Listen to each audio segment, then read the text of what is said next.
Bonjour les amis, aujourd'hui au rucher, petite vidéo que je vais dédicacer à Nico.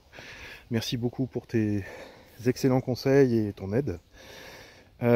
Voici donc l'interprétation, ma modeste interprétation du filet à fraise sur le rucher.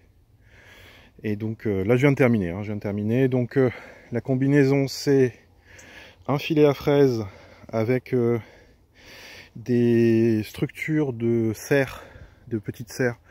Là, franchement, j'en ai eu pour 20 € sur Amazon. Hein. C'est vraiment le budget ras les pâquerettes.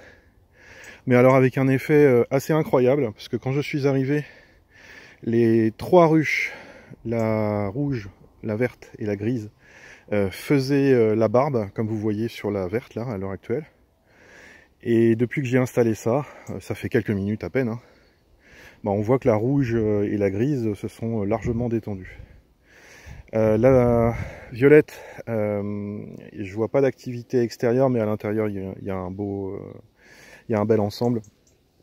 Donc j'ai été inquiet au début, je me suis dit mince, encore une. Tiens, on en voit une qui sort là. De la violette. La combinaison s'accompagne aussi d'un piège à frelons pour ceux qui rentrent quand même, parce que de toute façon ils sont plus intelligents que moi, donc ils vont réussir à rentrer. Voilà. Voilà un petit peu ce que ça donne. Ça m'a pris une demi-heure à installer comme ça. Et là on voit, voilà, il y en a un qui est là. Comment il va s'en sortir? Voilà. Et un petit défaut ici. Bon, il y en aura toujours, hein, de toute façon.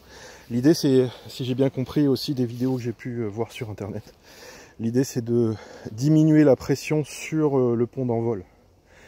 C'est pas simplement les empêcher de rentrer, mais c'est aussi les empêcher de faire le vol stationnaire qui détruit les ruches, hein, puisque les abeilles, à force de se défendre, n'osent plus sortir et aller butiner. Donc voilà, donc par contre les abeilles filent comme des balles de fusil à travers ça, donc il n'y a aucun souci. J'étais un petit peu inquiet ce matin avant de l'installer, en me disant mince, est-ce que mes abeilles vont réussir à passer? C'est le cas, il n'y a pas de souci. Le piège à frelons avait, je l'ai mis en route, hein, vous vous souvenez dans le sujet précédent, il y a quelques jours de cela, il y a 3 jours. Donc là il y a déjà du monde dedans. Mais surtout le plaisir c'est de voir qu'il n'y a plus cette pression. Enfin voilà, là vous voyez les frelons ils sont pas là. Hein. J'ai pas fait de vidéo juste avant, mais ils étaient tous autour en train de se demander quel numéro allait être appelé pour le restaurant.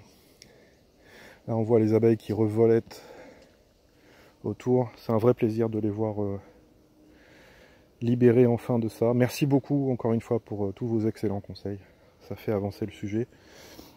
J'en ai profité également pour enlever les bandes anti-varrois, hein, puisqu'il ne faut pas les laisser plus de 6 semaines.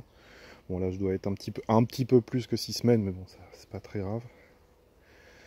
Et voilà, un rucher qui, je l'espère, aura moins de pression à subir de par ses prédateurs.